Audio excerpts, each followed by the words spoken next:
Hi, today as part of our business spotlight program, I'm talking to John O'Connor, who's CEO of Deep Insight. So over to you, John. What is it you do, and how long have you been doing it? Thanks, Kevin. So, John O'Connor from Deep Insight.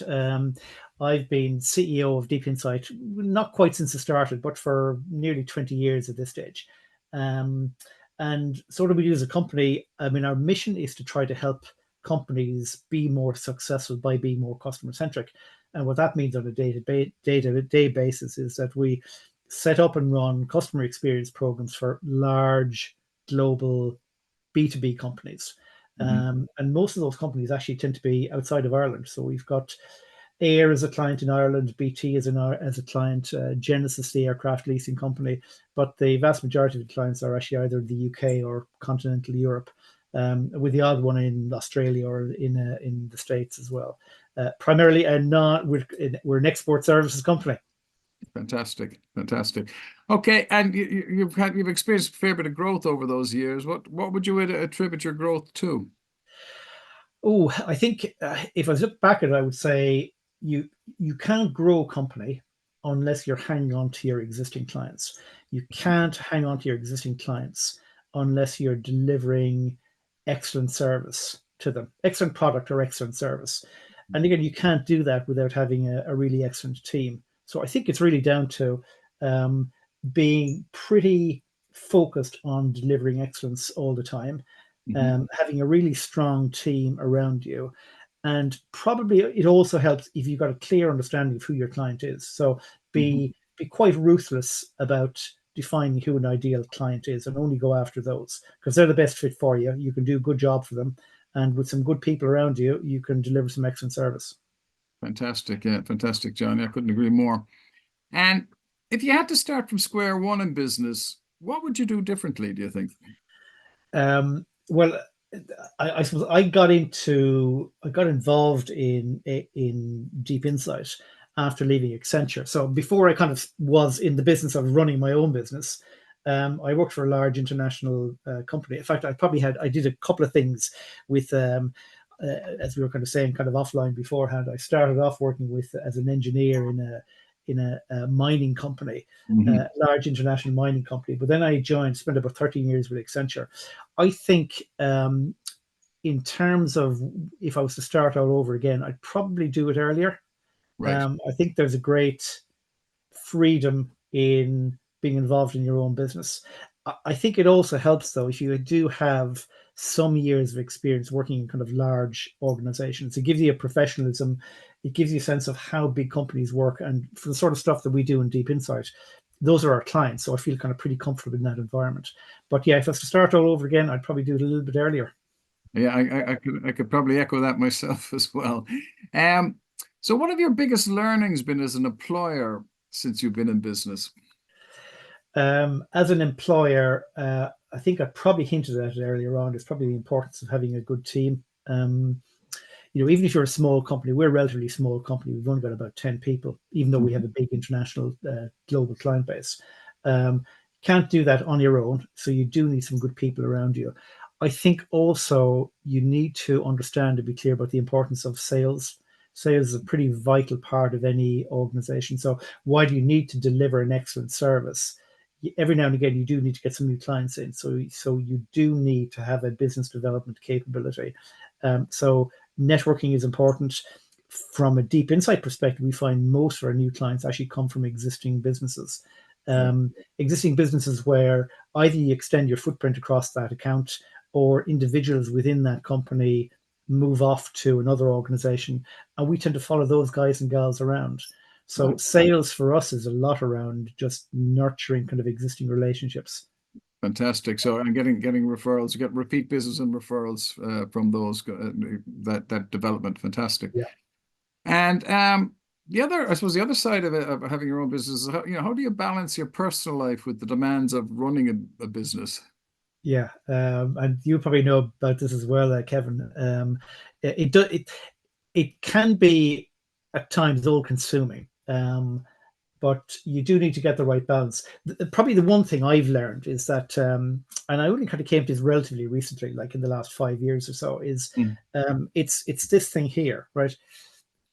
That is a demon. Like technology is great, but Mm. if you can free yourself from that mobile phone, and actually, I do not have on that mobile phone, I do not get my emails.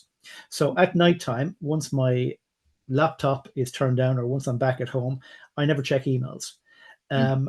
That's difficult at the start, but then you find out pretty quickly that there's nothing really kind of urgent happens after 6 o'clock in the evening that can't be dealt with at 9 o'clock the following morning. So if people do want to phone me, they can phone me. The phone is there, but it helps a lot, I think, just not to check your emails. I reckon everybody who listens to this program checks their emails before they go to bed at night. Stop it, guys and gals. You don't need to do it. Nothing comes in that's urgent. If it is urgent, you're going to get a call. Exactly. Yeah, exactly. I do a lot of time management with business owners, and that's one of the things. Turn off the phone, turn off the emails, and as you say, I know and I know people get nervous about it. And they say, "Oh, what if I get this, $1 million call that I've missed," sort of thing. And Yeah, look, if it's that important, somebody is going to phone you. If it's a $1 million opportunity, it'll be there at 9 o'clock the following morning. yes, indeed. Seriously. Yeah, great. Well, I'm glad you're saying that as well. No, fantastic. So what are the qualities do you look for? Well, yeah, I think you've touched on it already, but your team, what are the qualities you look for in your team, and how do you foster a positive and productive work environment? You're saying getting a great team around you, but how do you go about that? Um, I think you need to be fairly discerning in your recruitment process. For us, I think probably the most important thing for anybody coming in is, apart from kind of smart and having the required skills and capabilities to do a particular role, they actually do need to be a team player. We're a small organization, and the blend and the balance of the skills and personalities is important to us. So being a team player, I think, first and foremost. Despite the fact you're part of a team, you do need to be a self-starter and get things done without having to be kind of egged on and micromanaged. That doesn't Mhm. work. I think giving people the freedom to do things their own ways is also important. Mhm. If you're an owner of a small business, that can sometimes be hard to do because you think you can do it better than everybody else. That's probably another lesson you need to learn probably pretty quickly over time, because you'll only get things done kind of through your team. It's not all down to a personality of an individual. So team player, self-starter. In my case, I've actually got a great COO in a woman called Rose Murphy. She's probably the person who fosters the atmosphere amongst the team best of all, and we do actually take it pretty seriously. We don't try to put people under too much pressure to work beyond the hours that they are supposed to. Because again, if you kind of get into that routine, you become less productive. So stick to your working hours, but just be pretty good at what you do during that time, and have a certain amount of respect for the time, from the time of the individuals that you work with. We could probably go on for ages on this one, Kevin, but I think just kind of respectful of people's kind of time and respectful of people in general is probably the key thing. Fantastic. Okay. And maybe to finish up, what are some common misconceptions about running a business, and how do you address them? Misconceptions. So first thing I'd probably say is that some people can think, yeah, it's easy, I could do that myself. It's actually not particularly easy running a business, because you do have to be a bit of a master of everything. You tend to be a bit of a jack of all trades, and then possibly master of none as a result. Uh, I think I think the second thing, though, is particularly for small companies or SMEs, um, the importance of a board to me is actually pretty key. I think you, as well as kind of surrounding yourself with kind of good people on the team, get some good advisors in there. Um, Right. Constitute a board where you've actually got people who will challenge you and you've got a different set of skills. So I know some of my skills. I also think I know some of my weaknesses, of which there are probably many. There are many that I know of anyway, and Right. I wouldn't necessarily kind of share those, but try to balance that, I think, with people who come with a slightly different perspective, somebody who will challenge you and is not afraid to say, John, have you thought about this? or Mhm. why are we focusing on that particular market or that particular product set?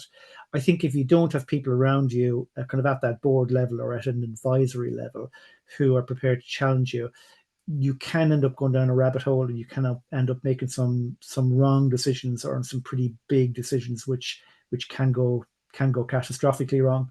So yeah, it's not that easy, but actually it's very rewarding. But do surround yourself with both a good team and some good advisors. Well, as a business coach, I couldn't agree more. So, listen, John, fantastic. I appreciate you taking the time. There's some great learnings in there for our audience. And again, best of luck going forward in your business. Thanks very much indeed, Kevin. You're very welcome.